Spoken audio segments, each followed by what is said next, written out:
Hello, I'm Robert Miles. Welcome to this recording of the Alignment Newsletter podcast. This is newsletter number 125, Neural Network Scaling Laws Across Multiple Modalities, published on the 11th of November 2020 by Rohin Shah. Highlights: Scaling Laws for Autoregressive Generative Modeling, by Tom Hennigan, Jared Kaplan, Moore Katz et al., summarized by Asya. This paper looks at scaling laws for generative transformer models of images, predicting pixels or parts of image encodings, videos, predicting frames of image encodings, multimodal image and text, predicting captions based on images or images based on captions, and mathematical problem solving, predicting answers to auto-generated questions about algebra, arithmetic, calculus, comparisons, integer properties, measurement, polynomials, and probability. The authors find that 1. Cross-entropy loss as a function of compute follows a power law plus constant in all these data modalities, just as it does in language, as discussed in Newsletter 87. Information theoretically, this can be interpreted as a scaling, reducible loss, which estimates the KL divergence between the true and model distributions, and an irreducible loss, which estimates the entropy of the true data distribution. 2. Performance on ImageNet classification fine-tuned from their generative image model also follows such a power law, whereas ImageNet classification trained from scratch actually gets worse with sufficiently large model sizes.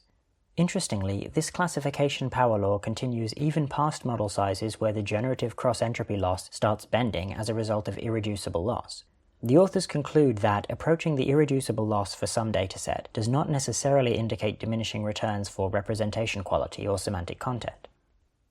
3. Optimal model size as a function of compute follows a power law with an exponent very close to 0.7 for all modalities they've studied so far. This implies that in the current compute regime, as compute budgets grow, it's best to devote a majority of compute towards making models bigger and a minority towards training on more data. 4. Larger models perform better on extrapolating to math problems more difficult than those seen in training, but only insofar as they do better on the training distribution. There are no benefits to strong generalization. And 5. Larger models are able to take advantage of more multimodal information, but the scaling is extremely slow. A 1 billion parameter model uses 10% of the information in a caption to define an image, while using 20% of the information would require a 3 trillion parameter model. As in the language models paper from Newsletter 87, extrapolating the steep power laws found for optimally used compute seems to eventually paradoxically result in loss lower than the bound given by shallower power laws for optimally used training data. The authors offer a potential hypothesis for resolving this inconsistency. In the regime of less compute and smaller model sizes, increasing model size effectively increases the amount of information you extract from each data point you train on, resulting in the steepness in the current compute law. As compute increases past a certain point, however, the amount of information extracted per data point approaches the maximum amount possible, so the curve switches to a shallower regime, and marginal compute should be used increasingly on dataset increases rather than model size increases. If this hypothesis is true, we should eventually expect the scaling laws for compute to bend towards laws set by data size, and perhaps should think they will ultimately be set by trends for overfitting. See the Alignment Forum post, The Scaling Inconsistency, OpenAI's New Insight, by NostalgiaBreast. Asya's opinion. I would also recommend listening to Jared Kaplan's talk on this, which is a link to a talk titled Neural Scaling Laws and GPT-3 on a YouTube channel called Physics Meets ML. I was really excited to learn about more empirical work here. The results suggest that scaling behavior predictable with smooth power laws is likely a feature of most generative models, not just text.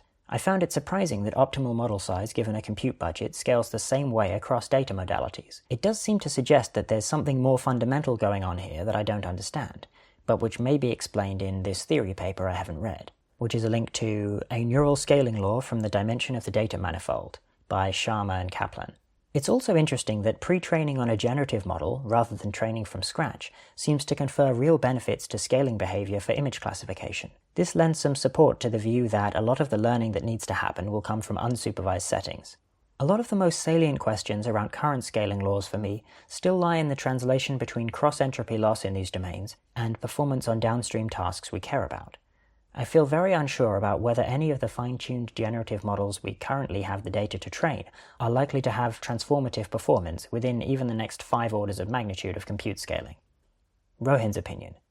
In addition to the points Asya made above, I wanted to speculate on the implications of these scaling laws for AGI.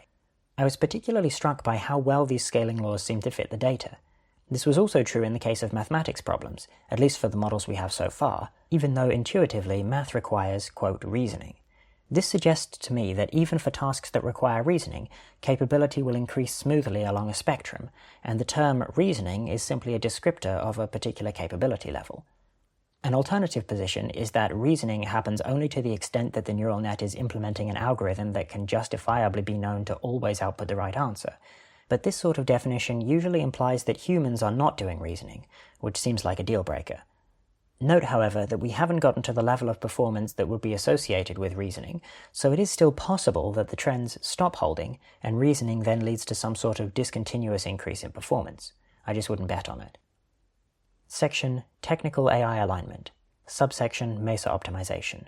Link Confucianism in AI Alignment by John Wentworth, summarized by Rohin.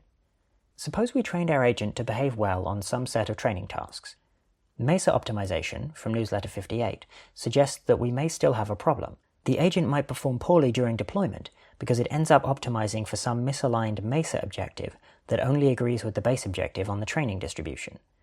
This post suggests that in any training setup in which Mesa optimizers would normally be incentivized, it's not sufficient to just prevent Mesa optimization from happening.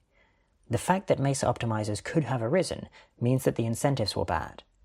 If you somehow removed Mesa optimizers from the search space, there would still be a selection pressure for agents that, without any malicious intent, end up using heuristics that exploit the bad incentives. As a result, we should focus on fixing the incentives, rather than on excluding Mesa optimizers from the search space. Link Clarifying Inner Alignment Terminology by Evan Hubinger, summarized by Rohin. This post clarifies the author's definitions of various terms around inner alignment. Alignment is split into intent alignment and capability robustness, and then intent alignment is further subdivided into outer alignment and objective robustness. Inner alignment is one way of achieving objective robustness in the specific case that you have a Mesa optimizer. See the post for more details on the definitions. Rohin's opinion. I'm glad that definitions are being made clear, especially since I usually use these terms differently than the author. In particular, as mentioned in my opinion on the highlighted paper, I expect performance to smoothly go up with additional compute, data, and model capacity, and there won't be a clear divide between capability robustness and objective robustness. As a result, I prefer not to divide these as much as is done in this post. In particular, as mentioned in my opinion on the highlighted paper, I expect performance to smoothly go up with additional compute, data, and model capacity, and there won't be a clear divide between capability robustness and objective robustness. As a result, I prefer not to divide these as much as is done in this post. Subsection Forecasting. Link Measuring Progress in Deep Reinforcement Learning Sample Efficiency by Anonymous, summarized by Asya, with a hat tip to Carl Shulman. This paper measures historic increases in sample efficiency by looking at the number of samples needed to reach some fixed performance level on Atari games and virtual continuous control tasks. The authors find exponential progress in sample efficiency, with estimated doubling times of 10 to 18 months on Atari, 5 to 24 months on state-based continuous control, and 4 to 9 months on pixel-based continuous control, depending on the specific task and performance level. They find that these gains were mainly driven by improvements in off-policy and model-based DeepRL learning approaches, as well as the use of auxiliary learning objectives to speed up representation learning, and not by model size improvements. The authors stress that their study is limited in studying only the published training curves for only 3 tasks, not accounting for the extent to which hyperparameter tuning may have been responsible for historic gains. Asya's opinion. Following in the footsteps of AI and efficiency from newsletter 99, here we have a paper showing exponential gains in sample efficiency in particular. I'm really glad someone did this analysis. I think I'm surprised by how fast progress is, though as the paper notes, it's unclear exactly how to relate historic improvements on fixed task performance to a sense of overall improvement in continuous control, though several of the main contributors listed in the appendix seem fairly general.